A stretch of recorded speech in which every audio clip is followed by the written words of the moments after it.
We are eagerly waiting to listen a very renowned economist, Professor Dr. JVM Sarma, Professor University of Hyderabad. He has been involved in public finance and tax policy research and teaching for over 4 decades. Had important position in the government of India and was a member of various committees and associated with several studies for the national, international, and state level governments. As we look at the career line of Professor Sarma worked with Institute of Social and Economic Changes, Bangalore, and National Institute of Public Finance and Policy, Delhi, since 1977 to 1998 as Senior Fellow, Center for Economic and Social Studies, CESS Hyderabad, as a Senior Fellow, Indian Institute of Management, IIM Bangalore in 1994 as senior professor. Finally, in 2000, he moved to University of Hyderabad as a professor. Dr. Sarma served as economic advisor to the 12th Finance Commission,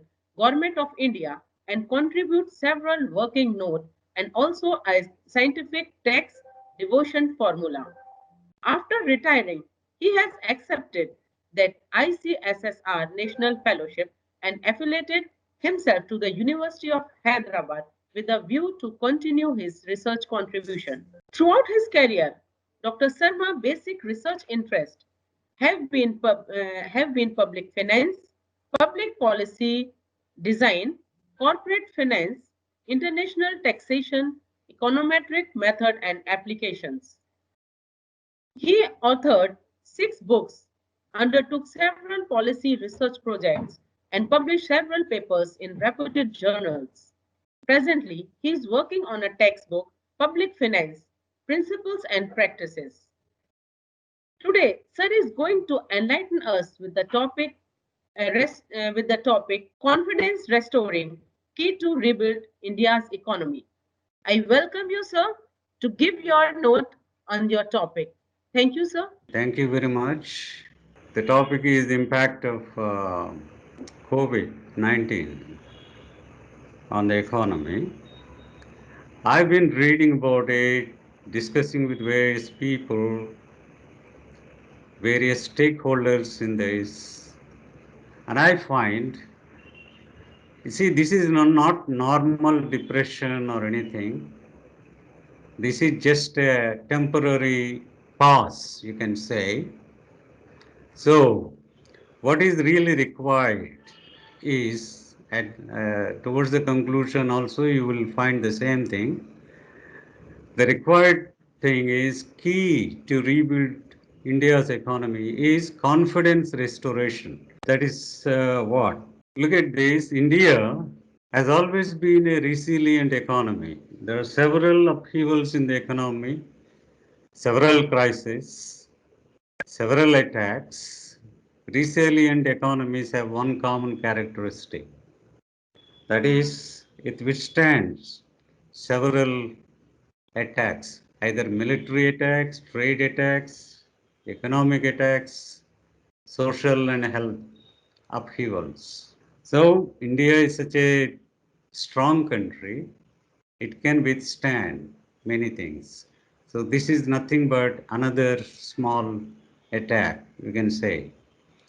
Remember, just 2 years ago, India was considered as the fastest growing economy, even as surpassing China in the last year. But then came this bending the growth curve, and COVID-19, the disruption came, disrupts normal social and economic order. It's unusually difficult times. There are extraordinary for our nation and the world. People are gripped with fear of disease and death. This fear is, of course, all pervasive and transcends geography, religion, and class everywhere. And the fear is about inability to control the spread and the lack of confirmed cure for the disease. And all exacerbated, everybody knows. And what really happened is the high anxiety disrupts normal social order and functioning. Consequently, disruption will inevitably impact the livelihood, economic dynamics, everything. Indian economy, of course, even before the COVID-19, it was slightly contracting. But now, with the appearance of COVID-19, it became deep contraction. It's been much discussed. There is, of course, unanimity among economists that global economy will experience one of the worst years in India. India is no exception. And it is clear for the first time in many decades, India will contract significantly because of this and also the earlier slight depressive trend. That is it. It will have a deep impact and unfortunately a reversal of many years of good progress. And the biggest thing is reemergence of poverty. This is a threat. A significant number of among weaker sections of our society may slip back into poverty, a rare occurrence for developing nation during the last 2 decades, I must say. And enterprises shutting down have already shut down entire generation may be lost due to severe unemployment. A contracting economy can adversely impact our ability to feed and educate our children, as Ayer rightly pointed out in his last lecture. So shortage of financial resources will also be a problem. So the deleterious impact on poor is going to be long and deep, and we have to now put into that stage. Now, basic thing, what we have to do, despite all the models and economic arguments, it's the basic behavior of the people. So what is needed is to induce some confidence into all the stakeholders, the consumers, the enterprises, the educators, everywhere, the traders and all that. That is the key to revival. That's what I felt. Now, there is some kind of an urgency to keep the economy back on track. It is that important steps need to be taken short term and also pave the way for long term reforms. The slowdown in economic activity is both a function of due to external factors, basically, yeah, due to inevitable lockdowns, and of course, the fear-driven behavioral changes.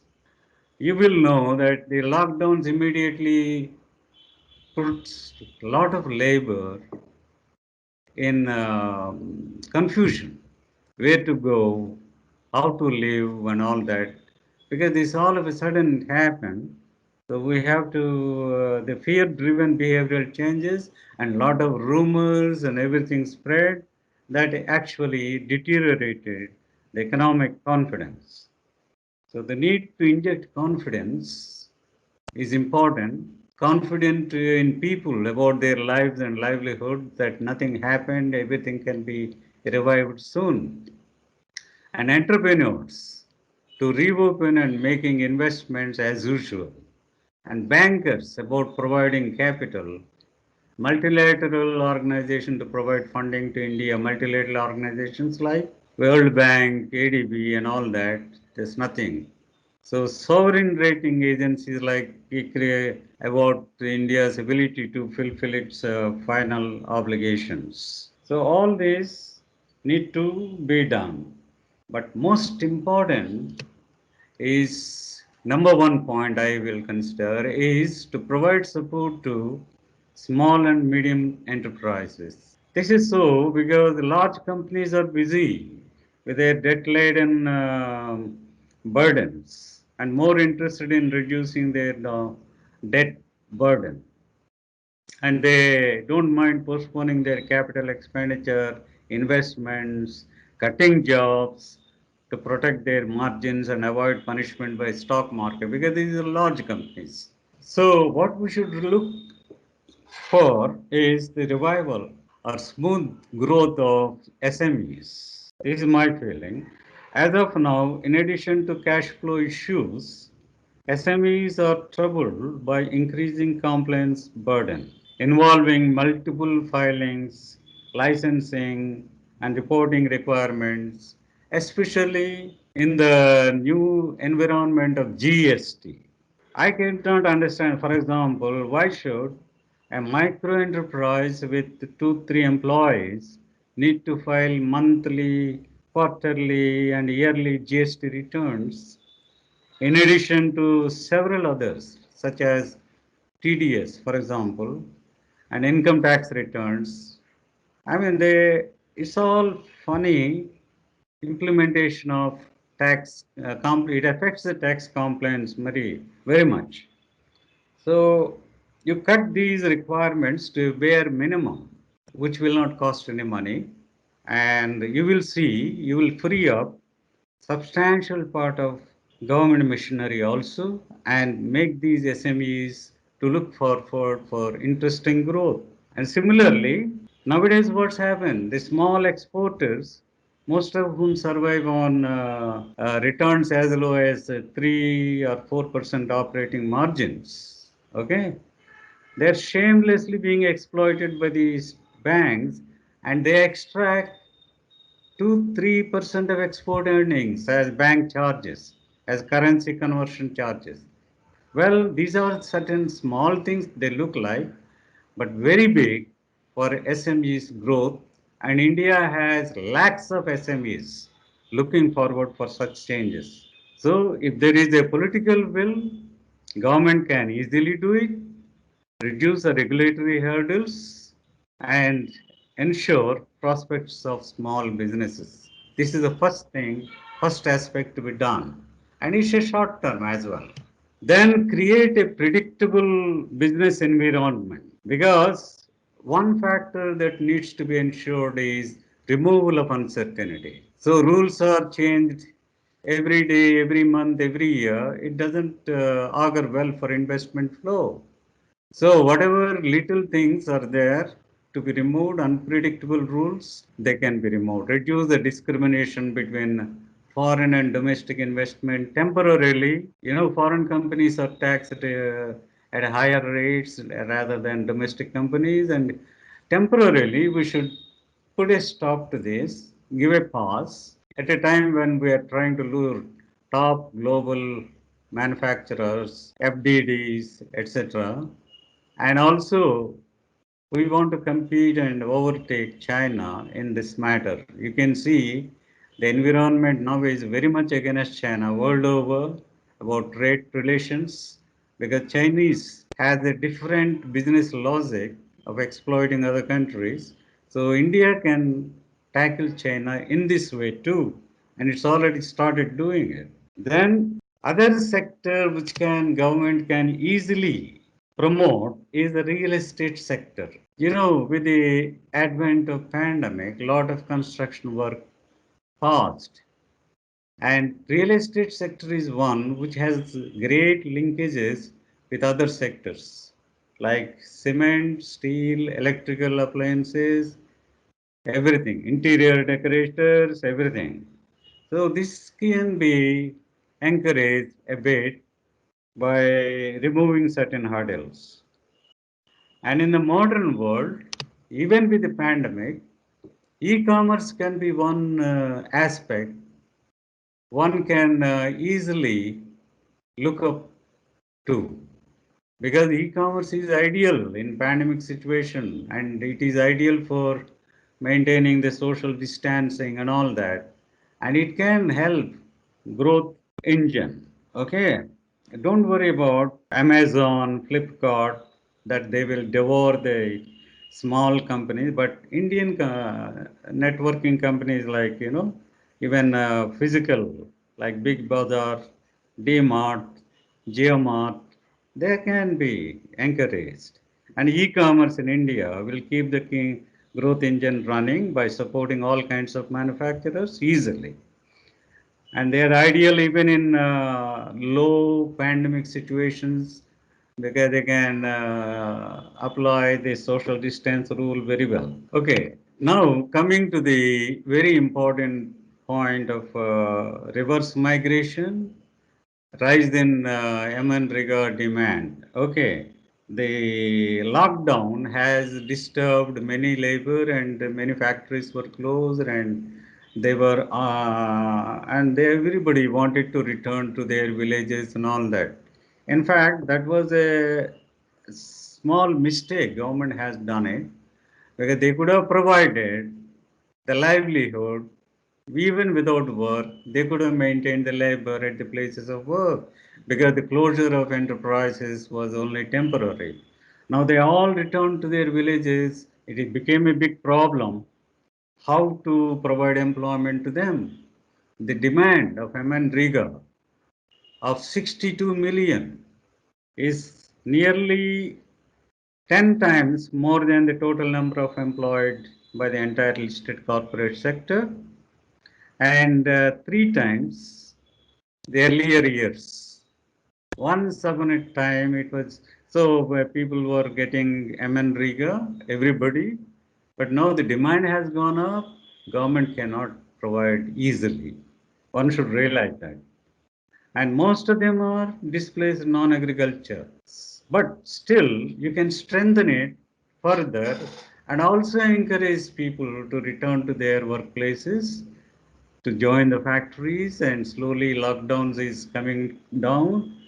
So that is the thing. The best thing for macro level economic is the induce the demand. Consumption has fallen greatly in the pandemic seasons. So the output demand has gone down, so supply has gone down, so that remained more. So inducing demand is the driving factor. And then how to induce the demand? Put the money into the hands of the people. Cash transfers. Well, within the certain limits, cash transfers is not bad. Cash transfers is not bad. A meaningful cash transfer can restore confidence in these families. Money in the hands of the people can provide an immediate sense of security and confidence, which is the cornerstone to restoring economic normalcy. In fact, many state governments, like Andhra Pradesh, has been doing it. There are various programs which put cash transfers and rationing, loose rationing, and all that. And these are some of the things which should be strengthened for the time being. In fact, cash transfers is also done by US and other developed countries. But in India, we still suspect that direct cash transfers may push this labor into laziness without asking for any employment and all that. But that's not within the limit. That's why I said within the limits you can do transfer certain cash, which immediately pushes up the demand and pulls the supply factor.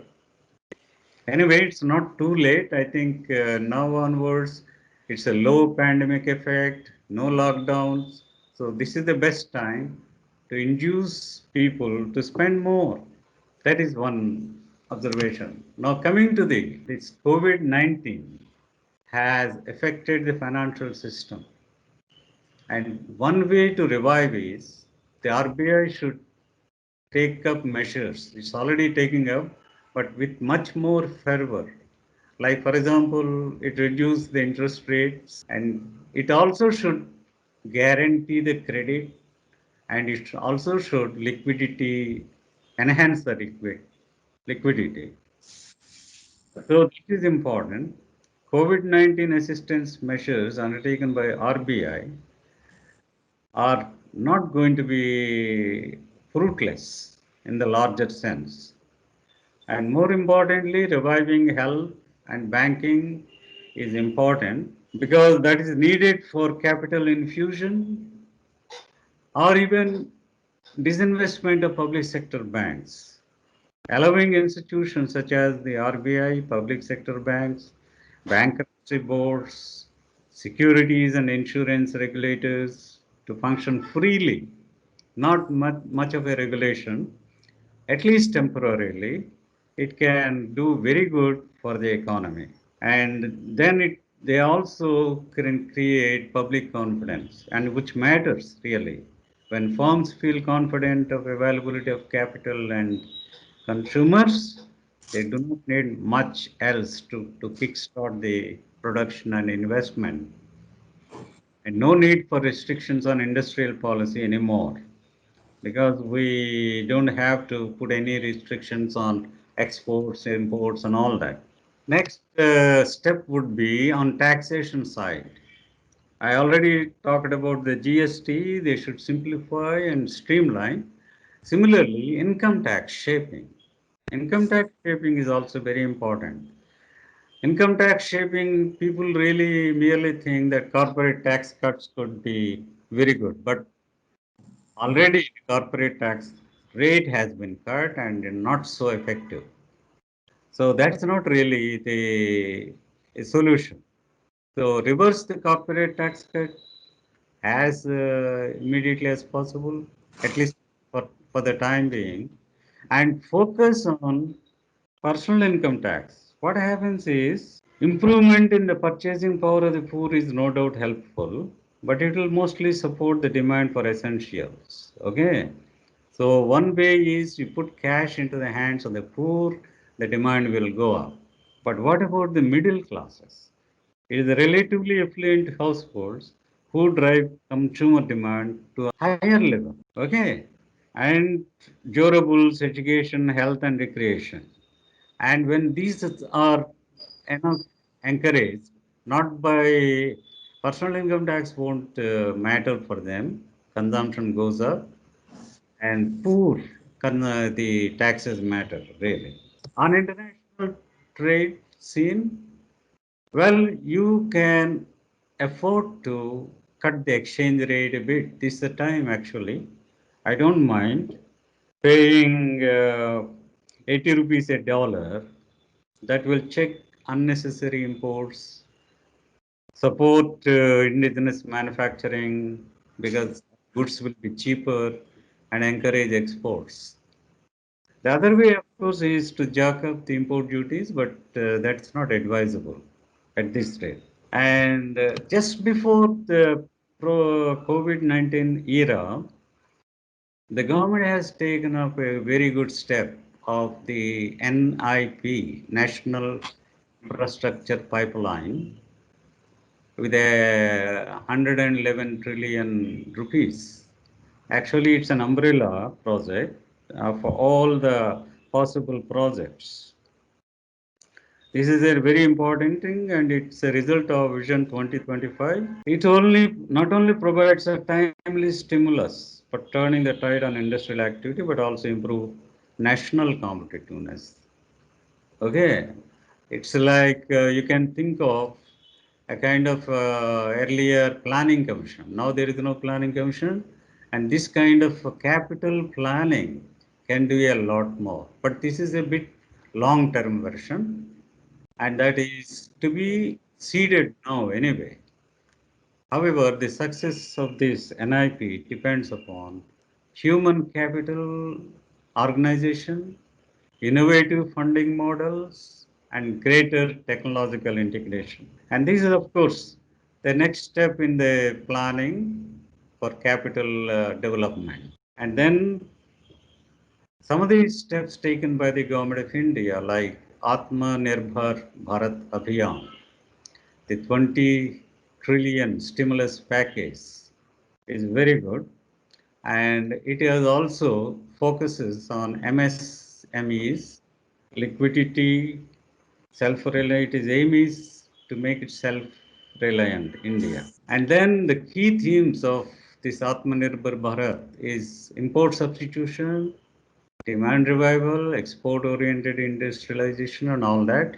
And now I feel they should also focus on the mining sector reforms and commercial block action. Of course, it's initiated now, but it has to go on. One thing that happened in favor of India during the COVID-19 or even pre-COVID is the oil price reduction.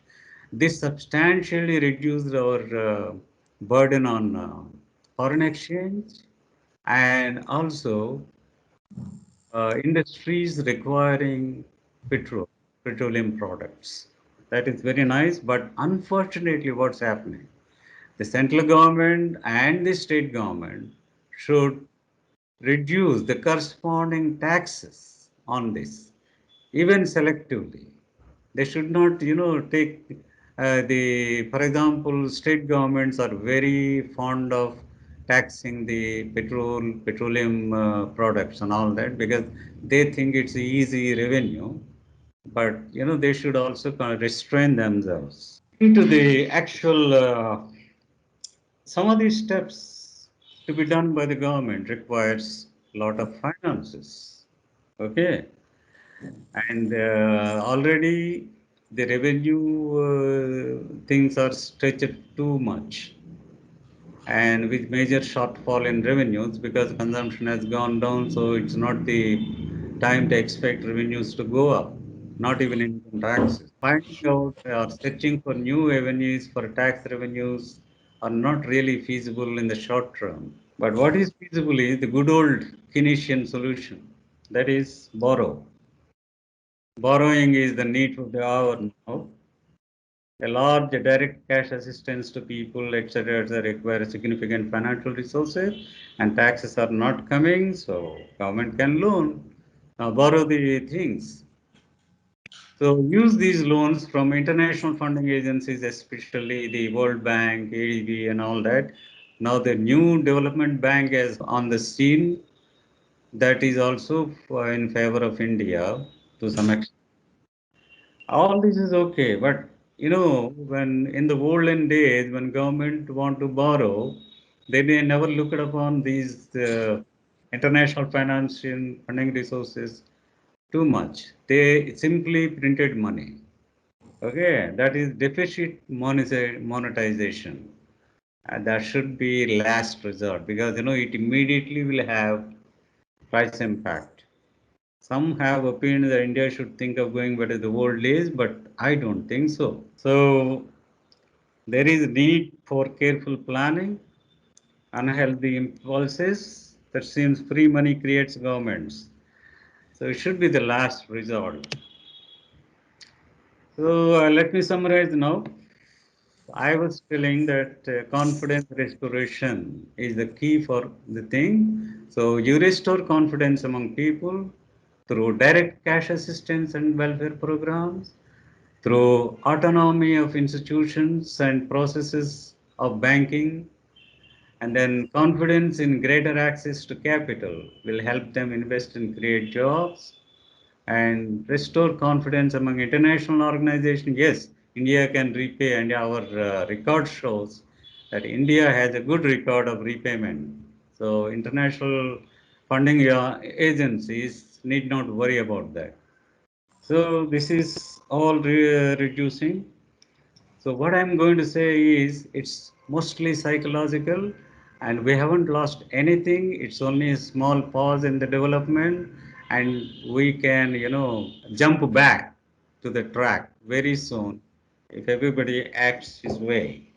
Thank you very much for this opportunity, Vandana and everybody. Thank you, Professor JVM, sir.